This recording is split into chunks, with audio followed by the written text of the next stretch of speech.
Right, 2 Samuel 10, let's call this one righteousness is always an issue because more often than not, righteousness is always an issue with God, and that is very similar to a legal principle that I heard summed up this way. Credibility is always an issue in court, and that might overstate it just a bit, but what it's basically going to is the fact that credibility of either a witness or a piece of evidence is almost always relevant to the outcome of a case. And likewise with God, we've already seen in the law him talk about the importance of righteousness. And as David is a man after God's own heart, we have seen him establish Israel in justice and righteousness, many translations will say. And now as David is going forward, showing us another face of gratitude, as we said, going beyond simply generalized thanks to seeing the significance of each thing that God has promised he'll do for him.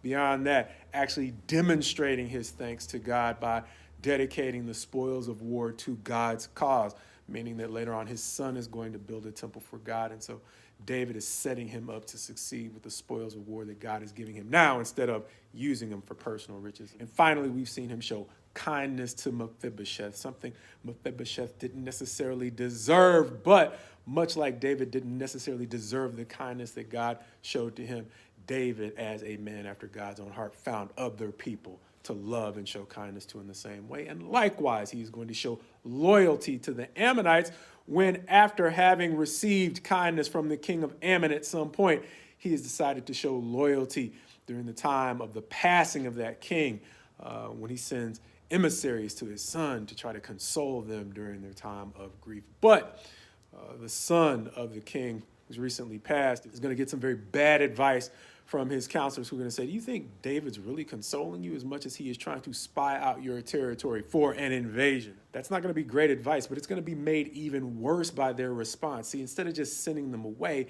they're going to embarrass the messengers that David has sent to console them. And so they've taken suspicion and turned it into folly by physically dishonoring these men and sending them back to David. And once, surprise, surprise, it becomes obvious that David's offended, instead of taking a step back to say, okay, maybe that was wrong, they're going to double down on their error by going to get their big brothers, for lack of a better term, to support them in what they are doing and starting stuff with David without regard to whether or not it's the right thing to do. And so we're going to see this as an indication of kingdoms to come, because by the time you get to the book of Habakkuk, God is going to give insight into the character of a group of people called the Chaldeans, possibly otherwise known as the Babylonians. And he's going to notice that their sense of justice goes out from themselves, meaning there's no higher sense of justice than what they are able to impose on others. And we are seeing that as a characteristic of this new king of Ammon right now, and the Syrians who are going to agree to help him without regard to righteousness. That's one thing to say, yeah, I don't believe in God, so I don't believe I have to act righteously. But there are practical implications for righteousness, even if you don't believe in God. We are in Super Bowl season.